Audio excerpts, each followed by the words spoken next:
Minister, we're just looking for advice for public servants about caretaker and elections. Go on holidays. If not on holidays, should they answer your call? Never. Anything else you want to add? No. Welcome to the Westminster Tradition, where we are unpacking lessons for the public service, starting with the Robodebt Royal Commission. My name is Danielle Elston of Good Government Advisory, and joining me today on Nuddenjerry Land are my two fellow recovering public servants, Caroline Crozer-Barlow. Hello, Danielle. And Alison Lloyd-Wright, Managing Director of Good Travel Group. We are recording this one day after the Governor-General has agreed to prorogue the Parliament and dissolve the House of Representatives for an election on May the 5th, 2025. P.S. Prorogue is one of my favourite words. Yeah, for sure. All time.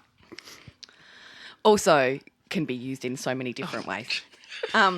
So you may have noticed I am the wrong person to do the intro, and that is because today we are taking advantage of the fact that Alison is a former head of Cabinet Office here in South Australia, and we want to pick her brains about all things caretaker conventions and incoming government briefs, because we have spent many years hearing her opinions on these things, and we thought we should share them with the rest of you. Even though I'm finding this slightly triggering and traumatising. For sure.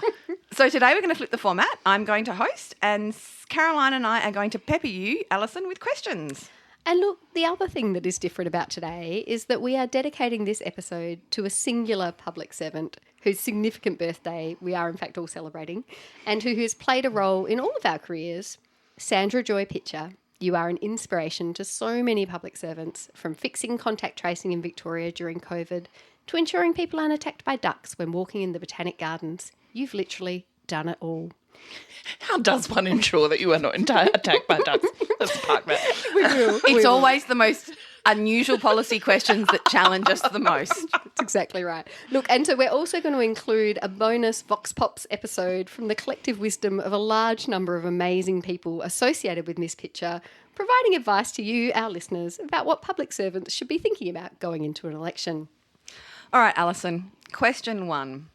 What are caretaker conventions, and why do we care about them? Why, or do I care about them? You do care about them. Yeah. So, caretaker conventions acknowledge that the Parliament has been dissolved, prorogued. And that's important because otherwise, in a normal course of business, the Parliament is the place to which executive government is accountable. And if the Parliament is not there to be accountable to, then you need to have rules around how people are behaving. I literally never knew this. Literally was just thinking, oh crap, maybe I do have something to learn, or have I not been listening for all these years? It never occurred to me it had anything to do with Parliament. Me neither. It's 100% to do with Parliament. Okay, good to know. Because ordinarily, if a minister did something a bit questionable, the they're Parliament accountable to the exists Parliament. to question them about that behaviour and conduct. And when the Parliament has been prorogued, there is no such mechanism for accountability. Love it. So accordingly, it is, and I note the gendered term I'm about to use, sort of a gentleman's agreement as between everyone participating about how current holders of executive government will exercise their powers, and how people who may hope to hold those powers in the future would hope that they were exercised, noting that that person may not be in power forever. So I say gentleman's agreement because it's not a hard and fast law. It is conventions. And so right? this is my next question. This is like I literally just went through Murray Bridge today, and for the first time realised that they called it Murray Bridge because it has a bridge over the Murray. Listeners, I'm a tried and true South Australian, but this piece of information had not actually occurred to me. I'm going to throw my second one. Oh, crap, are they called caretaker conventions because they're in fact a convention? Yes. And we have to write down what we think they mean to tell public servants. Yes. So I'm having a slow day here. The origin of them in Australia is really a letter that Menzies wrote upon calling the election to say, you know, I would also be glad to note that whilst continuing to take whatever action you deem necessary in connection with the ordinary administration of your department, you should not make decisions on matters of policy or those of a contentious nature. So the idea is that you, in this period where there is no accountability to the Parliament, you're not doing anything that would tend to trigger the accountability of the Parliament, and you're not doing anything that would tend to bind an incoming government or an incoming minister who isn't you to a course of action that they may not agree with. So the general principles are that you should avoid taking major policy decisions, especially those that are likely to commit an incoming government. So at a national level, that might be things like international agreements that aren't easily unwound. Unless Trump is involved. Avoid making appointments of significance and entering into major undertakings or contracts for the duration of that. In South Australia, it's a month. It varies depending on which state, territory and jurisdiction you're in. But talk to me about how this works practically, because, like, you know, appointments are done on calendar cycles that don't take into account when elections are called. Big contracts come up, you know, all the time. Like, the business of government can't just stop. How do you manage this as a public servant? So it's really about being able to draw a distinction between what would be a contentious or arguable choice and what is a kind of standard business as usual choice, and that there's a pathway for dealing with things where you're not sure, right? So in terms of sort of, I guess, getting ready, the first thing is get your act together, get your house in order, know what appointments are coming due and when, and contemplate whether it is fit and proper and appropriate to deal with them in advance of Caretaker Conventions. So if you know an appointment is, like a statutory appointment of some description is coming up, and let's say an election's in March and you know this is up in March, you might put it to the Cabinet and the process in, say, January, so that it's all done and dusted and you don't have that statutory position fall vacant? Yes, but with the added disclaimer that my advice would be to appoint for 6 months. So that you have not bound the incoming government. Okay. So you've avoided any gap. That person, that role might have powers or something. For whatever reason, the incoming government isn't the same and they have a strong opinion about who ought to be in that role, my general advice would be to tend to avoid making appointments of sort of 3 years and 5 years, temporary extension. Go for it. Even before Caretaker begins? Yes. So even in the sort of few months before Caretaker? In the few months before, if you know that certain things are going to become due. So certainly for some jurisdictions, including South Australia, it's a set election date. It's a set date. Parliament will be prorogued. You know when it's happening. It shouldn't be a surprise. And so you do have time to plan and prepare. Look, based on Twitter, I don't think it was a surprise that Apartment of Prime Minister in Cabinet either. Indeed. So even in jurisdictions where there's not a set date, it is... You do have a general sense of when the election is coming, and you can start to make some of those plans. I guess the second thing is, let's extend your example. Danielle has been the statutory officer, let's make you the ombudsman for these purposes, for a very long time. Sure. And she's very sound and enjoys the support of both sides of government, and her appointment is coming due. One option is a kind of 6-month extension, get through the caretaker period, make it a matter for the incoming government.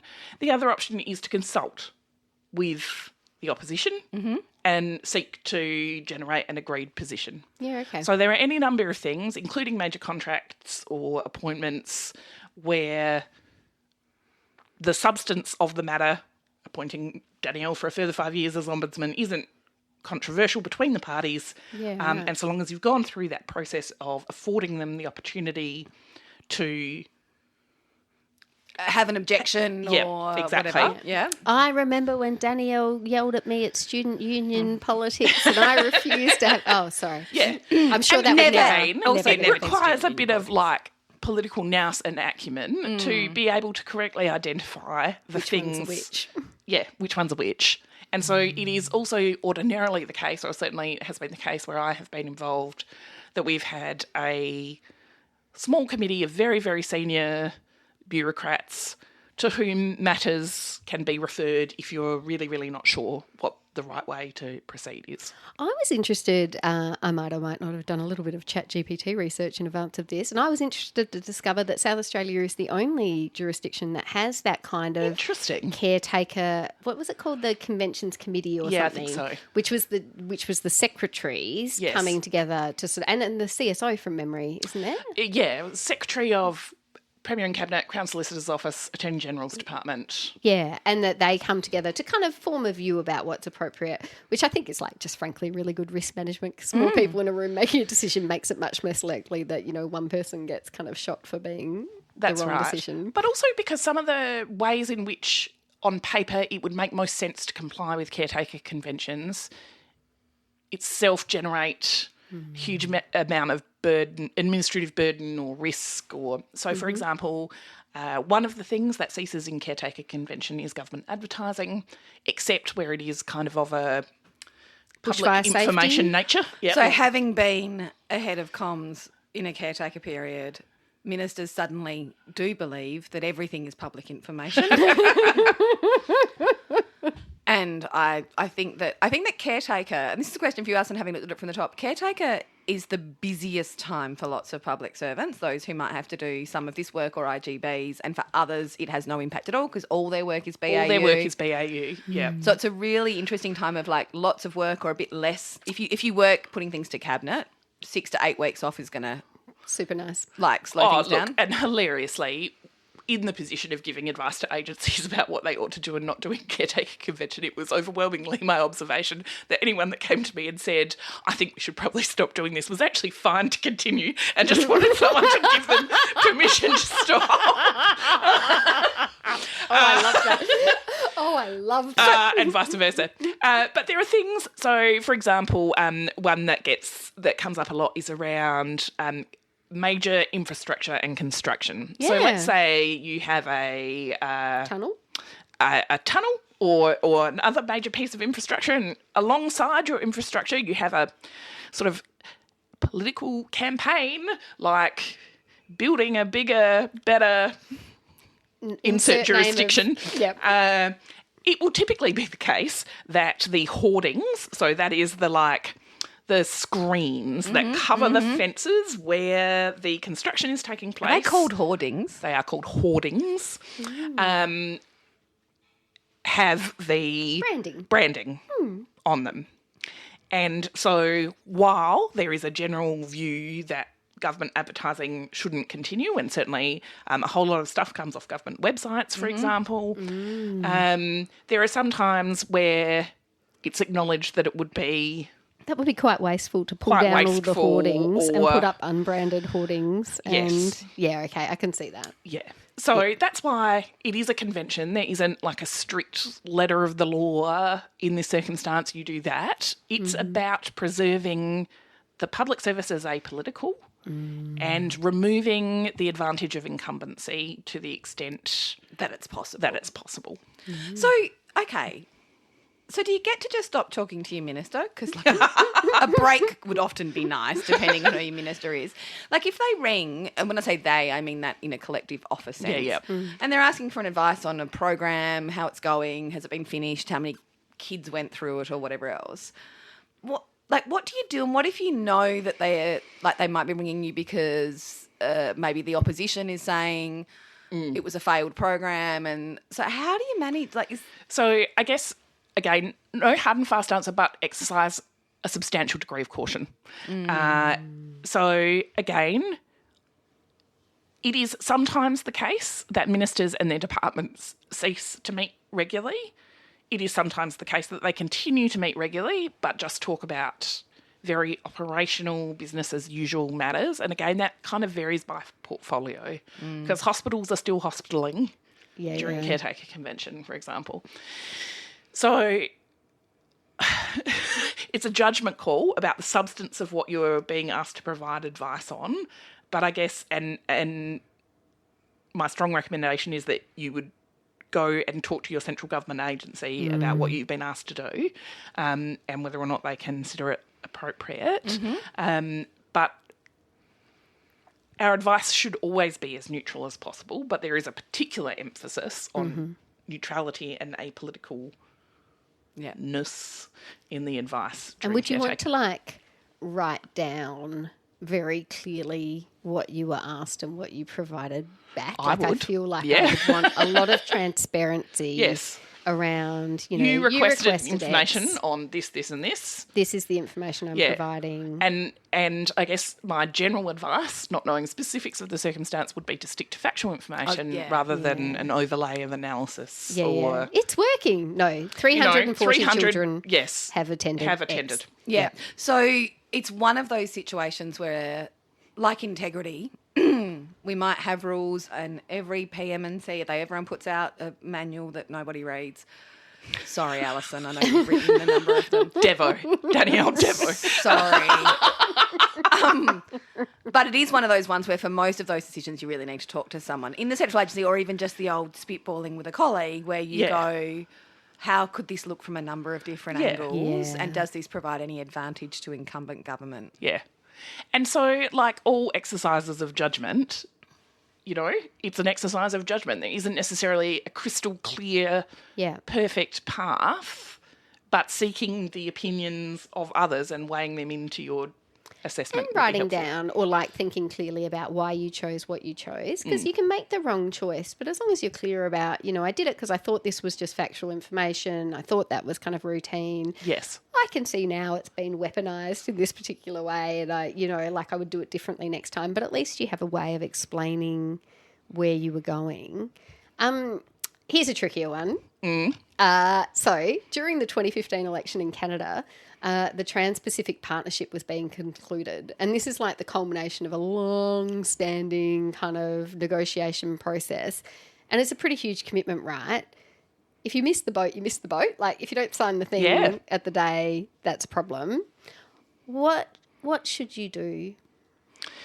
So here's what happened. Okay. And then we'll talk about whether there were other options. So acting as Caretaker Prime Minister, so not merely the party leader, but Caretaker Prime Minister, the Prime Minister Harper authorised Canadian negotiators to finalise the agreement in October 2015, which was just near the end of the writ period. So to keep things within convention, the government framed it as the culmination of a long-standing initiative rather than as a new policy. So let's have and even announced mitigation measures like compensation for farmers as part of the package. This is the bit that feels dodgy to me. Anyway, keep going. No. So the outcome was that they did sign on to the framework just before the election ended, and the incoming government, which was Justin Trudeau's government, honoured the essence of the deal by later joining successor agreement. And so this case is often cited as a kind of nuanced balancing act, right? How do you make sure that you are able to pursue an urgent national interest, which was trade access, while trying not to politicise the issue and thus respecting the spirit of the Caretaker Convention? Would you have done it that way? Not without discussion with Justin Trudeau. Yeah, right. Surely you bring Trudeau in and you say, because I remember because Obama if it is genuinely in the in national interest, it should not be contentious as between the and it's not out of contesting nowhere. parties. Exactly right. So if there was going to be contested opposition, it would probably have been flushed out earlier. It's not, so you could not rely like we even on not it just, being didn't just wake up one morning. Yeah. Which is the other advantage and how you're able to exercise judgment on some of these things is the contentious issues have been contentious for a while. They didn't become contentious once the writs were issued. Yes. You should, as a politically aware and informed news-consuming public servant, have a general sense of where there might be an issue. Yeah. So I've worked in environment and education, and one thing in an election is if you are the custodian of property that has cute animals, nice trees, or small children, or all of the above, they're never actually Bush kindy. they're also so. not usually as keen to stand with sick people, I notice. So hospitals, it's not quite as much of a big deal. Babies, though. But babies, baby. cute kids in primary school, trees, koalas, that kind of thing. Every MP wants to turn up in a place and do it.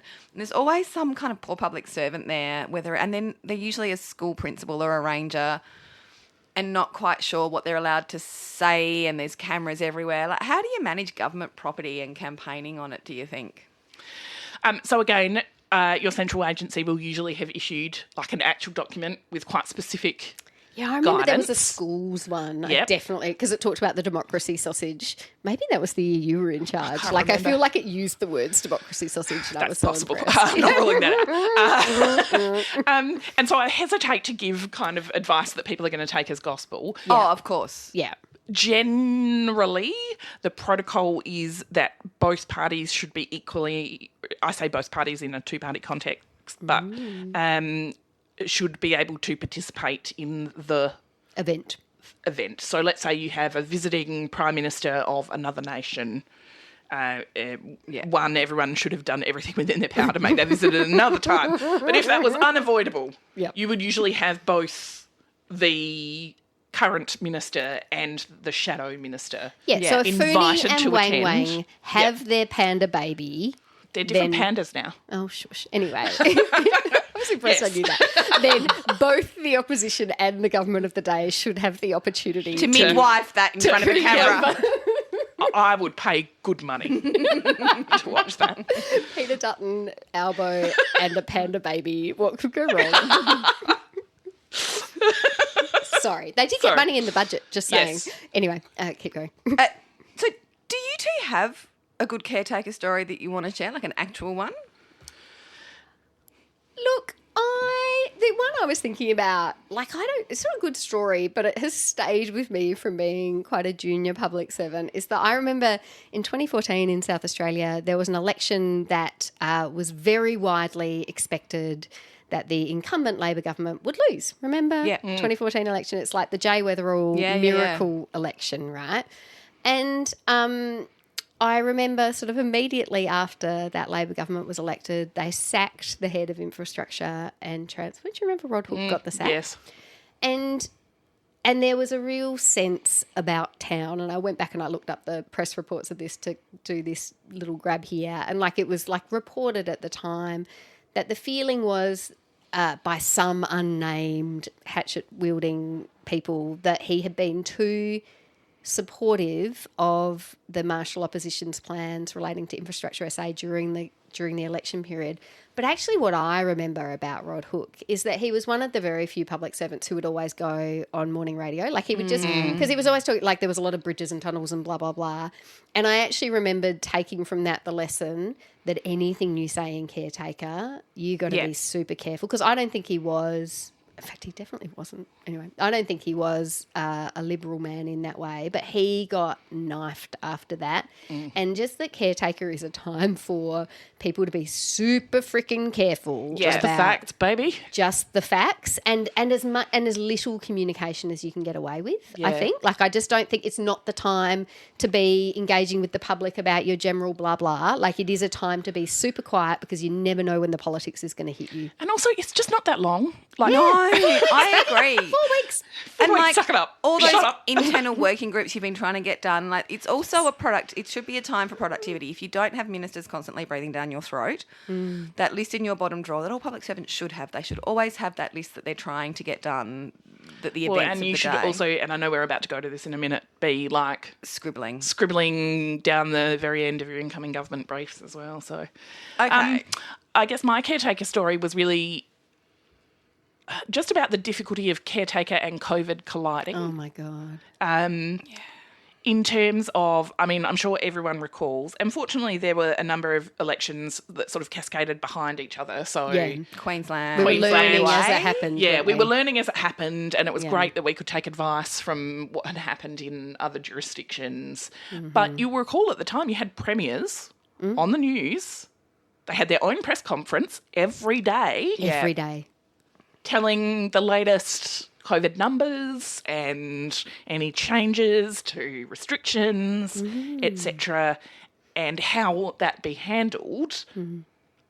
That's challenging. a caretaker period and not give that advantage of incumbency. Yeah, and I mean, look, I think there was an openness that with the cyclone in southeast Queensland, that kicked out the date of the election, if pundits are correct with the Australian government. And it would have limited that capacity to hero walk in your gumboots up a street and cuddle people. Had they called an election. Yeah, absolutely. There would have been significantly more. Now, of course, that cyclone turned out to be not quite the disaster that it could have been, thank goodness. But I wonder how much kind of thought ticking went on that was like, hang on, if we call it tomorrow and have it today and have a cyclone tomorrow, how will disaster relief be managed? Yeah. But also, how will we be able to... I'm sure that didn't occur to them. I'm sure they were only thinking about... Sure. Yeah. Okay. All right. Danielle, did you have a caretaker story? No. No. Excellent. Kept Not for the pod. So let's move on to a topic about which I know you have many views, Alison. Incoming government briefs, IGBs. What are IGBs? How do they operate? Tell us a little bit. Okay, so an incoming brief is the incoming government brief, IGB, is the book, and I say book because that's what they usually are, of information that is given to an incoming minister upon assuming the portfolio. Oh, so let me just backtrack 1 second. So the caretakers conventions don't end On election day. on election day. They end when a government is sworn in. And that may be another couple of weeks. With sometimes. increasing minority governments, of course, Yes. that often will take time. God, there's a lot of pizza to eat between A lot of now and the pineapple swearing in. pizza. And pineapple. Yeah. A reference to a... Yeah, a mug goes out to whoever spots that reference first, I reckon. Excellent. So the incoming government briefs are what a new minister and a new premier get, or not, whoever is sworn in as premiers and ministers get upon assuming office. So sometimes they will be people who have been ministers before, although perhaps not had this portfolio. Yeah. Sometimes it will be a re-elected government and everything sort of broadly continues. You'll often get changes of minister then, though, right? Exactly, and sometimes it's a change of government. So departments prepare 2 incoming government briefs, a red book for an incoming Labor government and a blue book for an incoming Liberal government. Never a third book? Not by convention. Right. Which is not to say there's never a circumstance where that might be useful. But as I'm about to go into, actually sometimes the content in both books is quite similar. Okay. And sometimes the content is quite different. It depends. And so they will go to each minister. There are some views on whether it's done by portfolio or by agency. Tell us your views, Alison. My view... So I guess let's go back to first principles. My view is that an incoming government brief is a handbook on how to be a minister for the first kind of 30 to 60 days while you're getting your feet under the desk and you have potentially genuinely no idea what's going on. Yeah, fair enough. And so it contains a series of kind of really straightforward administrative things. Here's your office, here's your driver. Here's the Wi-Fi password. It's how to print things.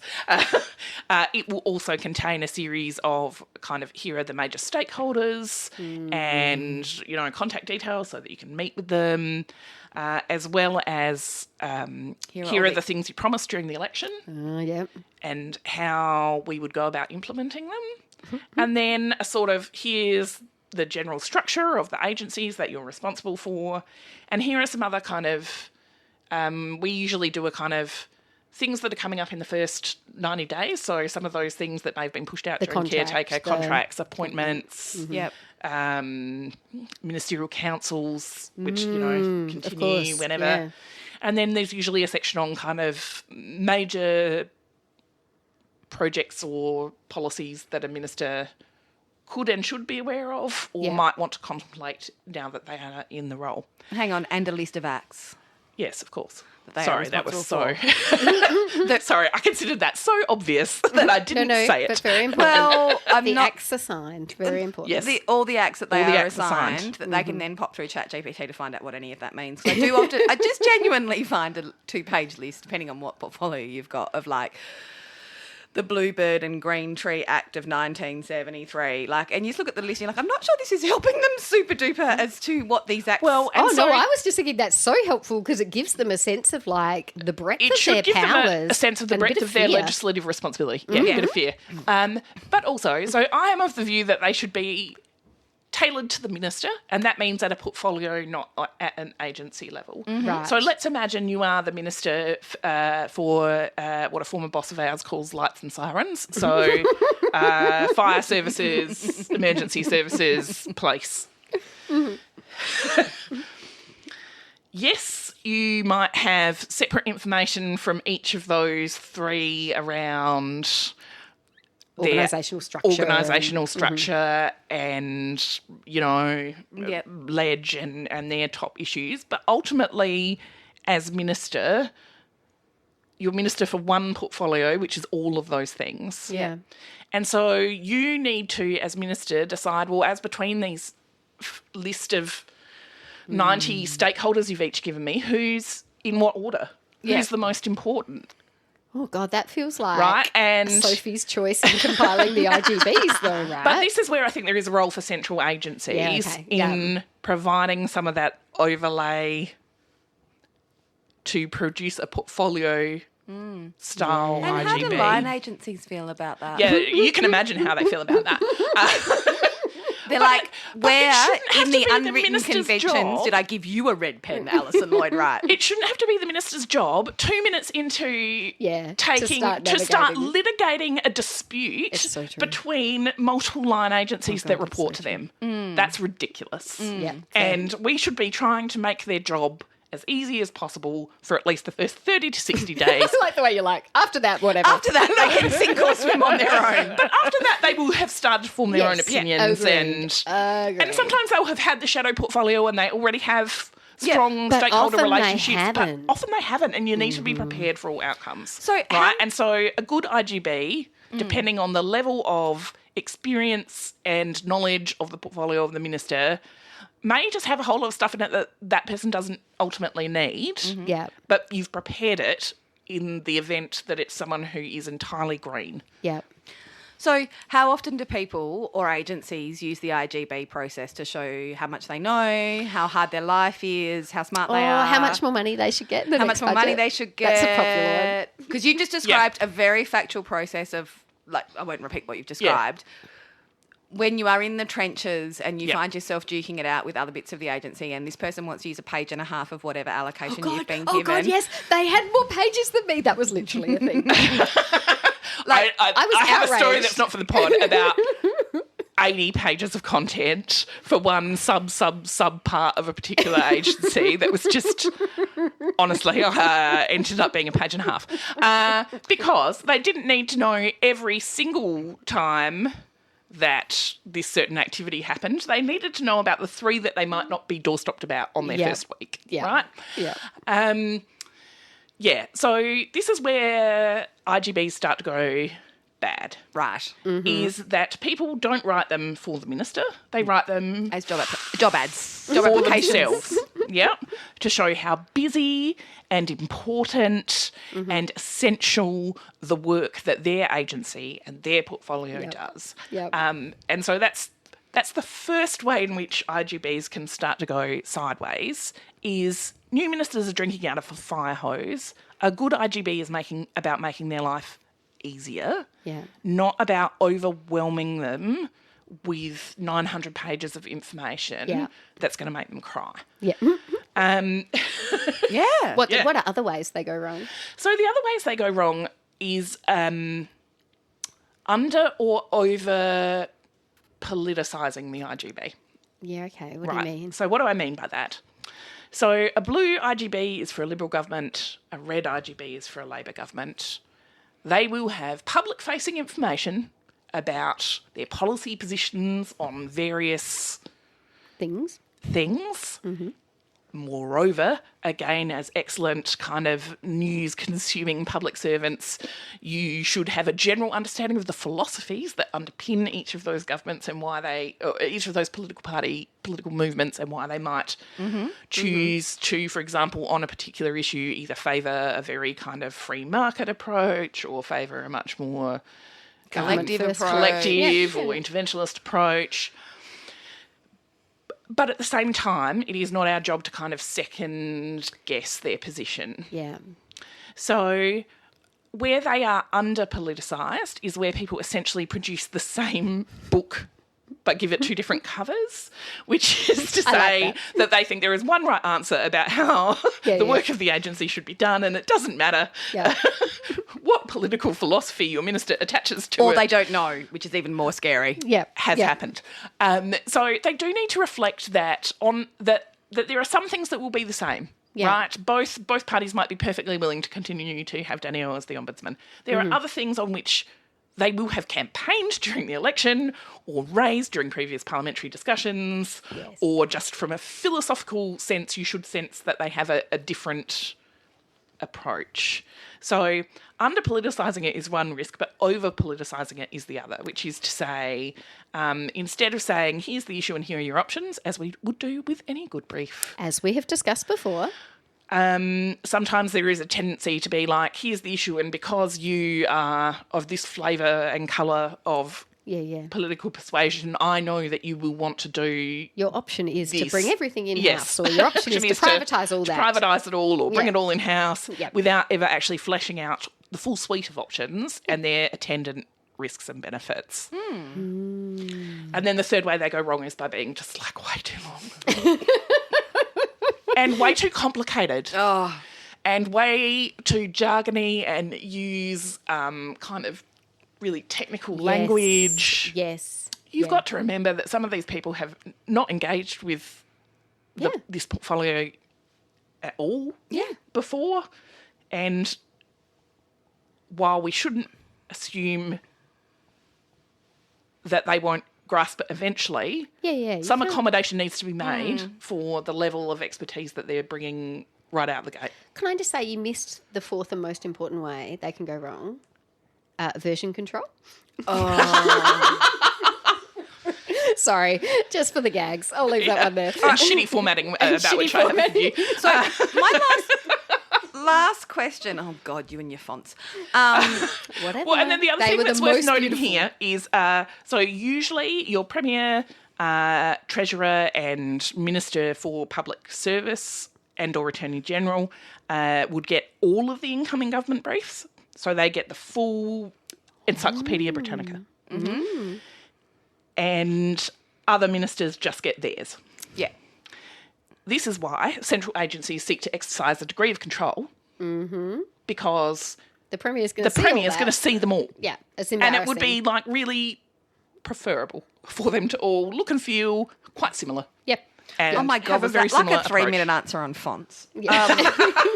No. Anyway, last question, because if we don't hurry up, we won't get to wish Sandy Joy Pitcher a happy birthday. Yes, that's true. So the very last thing is I have discovered that there's been a bit of FOI movement around the place where some of them have actually been published after some recent elections, which just kind of boggled me. And we're not going to go down the rabbit hole of how that all happened. They were highly redacted, but just when I found that when we were looking at this episode, I was like, I have always written an IGB with the idea, as it is, a cabinet document in South Australia. And so given it that... Yes. Which is, every public servant, if they think it's going to be published, has a different lens than if you were giving advice to cabinet. What do you think about the idea of them being published? Because it then made me think, is that bad? Or do we give our best advice transparently? I'm not sure. I don't have a particular view. I mean, it aligns with my general view of freedom of information, which is some decision-making should be transparent, and for other decision-making, it's really helpful if you can lay out all the risks and benefits in a way where people aren't going to feel wedged if those choices become public. I think an IGB is a really unique opportunity in the life of a public service to give unfiltered advice to a minister, particularly around sort of key issues and policy approaches that may be generated from the department up rather than from the minister.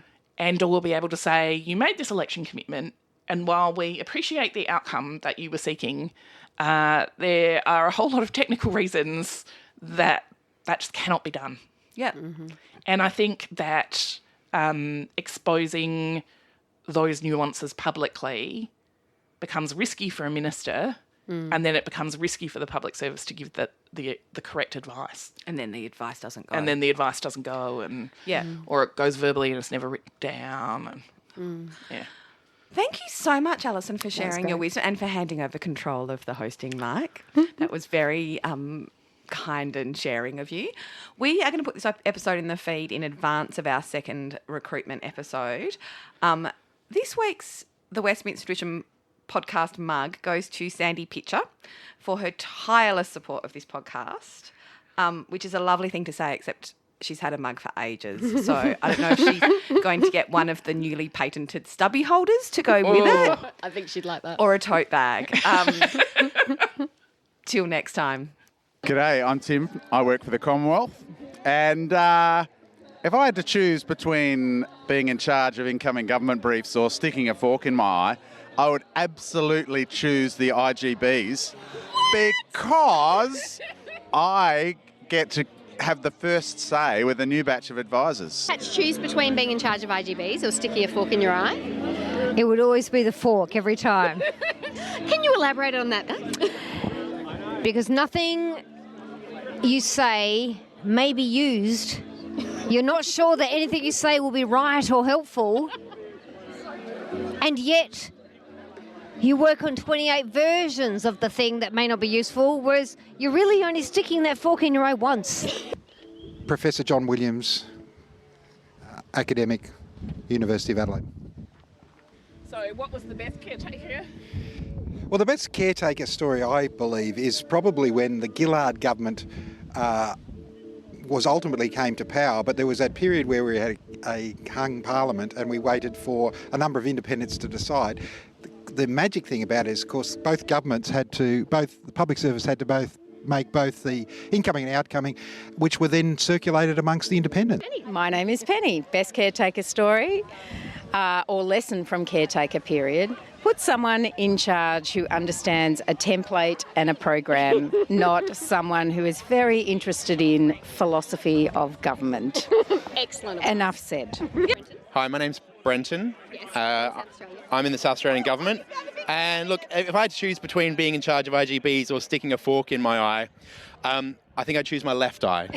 So I'm Matthew from the South Australian government, and I'm not having to write intergovernment briefs this week.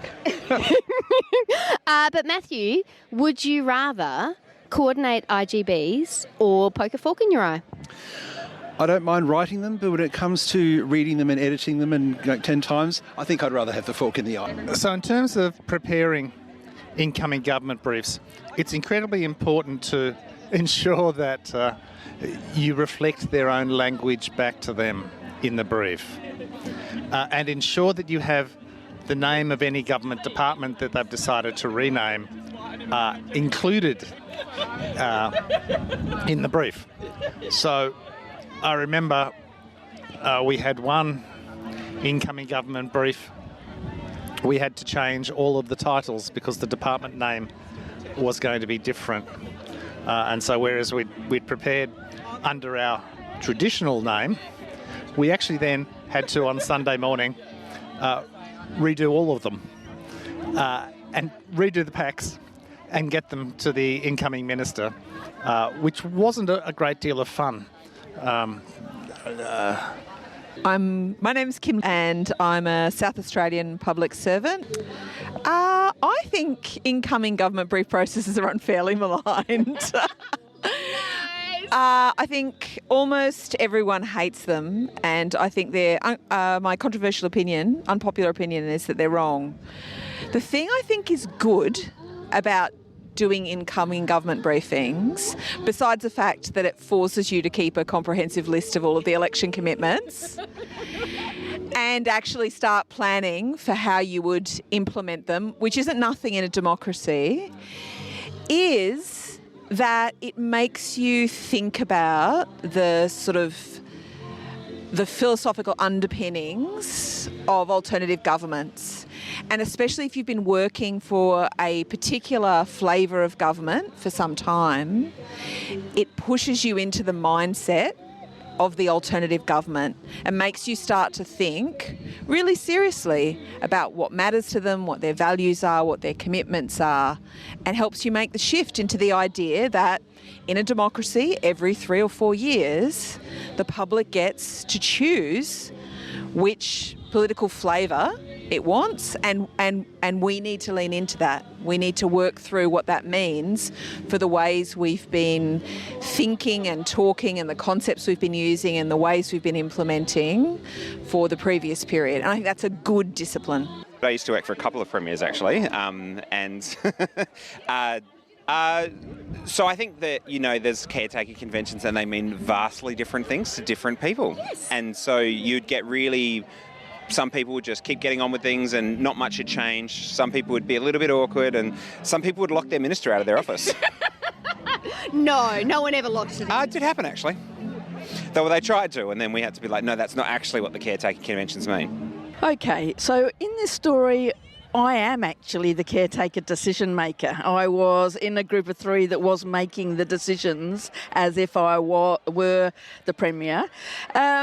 And what was incredible about it was how ridiculously mundane the things that came through purportedly requiring a caretaker decision. We're talking very urgent, we're talking very important, we're talking, $200 this appointment to the a grant to the Macrame Society that's already been approved 14 months before and paid, but just retrospectively requiring approval. It was a busy time, I can tell you. Brianna Newman, I'm senior advisor to Nat Cook. I just answer one of the questions? Yes, just say whatever. Well, my biggest election fear was not winning, and it does come true on the regular. If the minister calls me on my mobile during caretaker, I'd probably be with her, and my response would be answer and lobby for a promotion. Thank you, Danielle. I'm Jackie Boyle and I work in the Victorian public sector. I'm choosing to answer question number 9. The minister calls you on your mobile during caretaker. What's the right response? A, text message. New phone, who dis? B, throw the phone in the toilet and hope nobody follows up. C, answer and lobby for a promotion. Well, I'm a female public servant, so clearly it's not C. I think I'm going to go with A, new phone, who dis? Thank you very much. Calls you on your mobile during caretaker. What's the right response? Well, it's always the minister during caretaker. It's not mum, it's not the children, it's always the minister. And the answer is always no. It is only $200. You can do that. It'll be fine. It'll be fine. Lovely. As it happens, I always take annual leave during caretaker every time because there is no government. And frankly, what better time to take holidays? The last question about the contract for dunny cleaning has come up. Really again. What are you going to do? Do I ask Cabinet Office for advice? Do I throw money at the problem and start job searching, or do I clean the dunnies myself? No, I think that the dunny cleaning contract definitely qualifies as one of those items which people of all political persuasions would agree needs to be relet. The contract for dunny cleaning has run out during caretaker and nobody realised. Do you A, ask the Cabinet Office for advice, B, throw money at the problem and start job searching, or C, clean the dunnies yourself? And the answer clearly is C, clean the dunnies yourself and bring your own tissues. Hi, my name's John. I'm a South Australian public servant. I would rather compile IGBs than poke a fork in my eye. Really? Yeah. Explain that to me. I think that traumatic effects of poking a fork in my eye would last for longer than the trauma of compiling IGBs, which I've done before, and I still have the vision in both of my eyes. John, you've worked in multiple jurisdictions. Any advice about caretaker across different jurisdictions that you'd like to share? I think the key thing is not to be too complacent about what you think might happen if you get a returned government, because I think new governments that come in even if they're returned governments, they feel like new governments, and sometimes they want more change than the people who've been working for them previously think they're going to want, and it can be a bit of a shock to the system. That is rather poke your eye out with a fork or write incoming government briefs. I would love to have 2 forks. Oh, yours, Lois. Incoming government briefs. To be really honest, I'd rather poke my eye out with a fork than do estimates briefs, but that's not the case for incoming government briefs. Being in charge of incoming government briefs is the ultimate opportunity to influence a new minister about what might be important, using the language of their platform to write the things that actually might be a priority and do good, public good. So it's really worth taking them much more seriously in many ways than estimates briefs or parliamentary question time briefs, which are both really important. But incoming government briefs are the chance to help the minister find an agenda that really makes a difference. Story. Oh, well, what I remember, this is in Alinga Street in Canberra, and listeners will know where that is. Yes. It looked like Battlestar Galactica, but I do remember this is an image in my mind from that period. When a minister changes, the space near the lifts fills up. It becomes hard to get into the lifts because of the number of confidential waste bins that turn up. So they're about chest high for people who don't know. The brand name isn't necessarily Sulo, but that's how big it is. And it has a slot and a padlock. And everything that you have in your desk has to go in there. There can be no evidence of what came before. I'm Dan, State Public Sector. Excellent, Dan. Can you tell me, if you had to choose between being in charge of IGBs and sticking a fork in your eye? I'm wearing a Pixies t-shirt and I would say gouge away.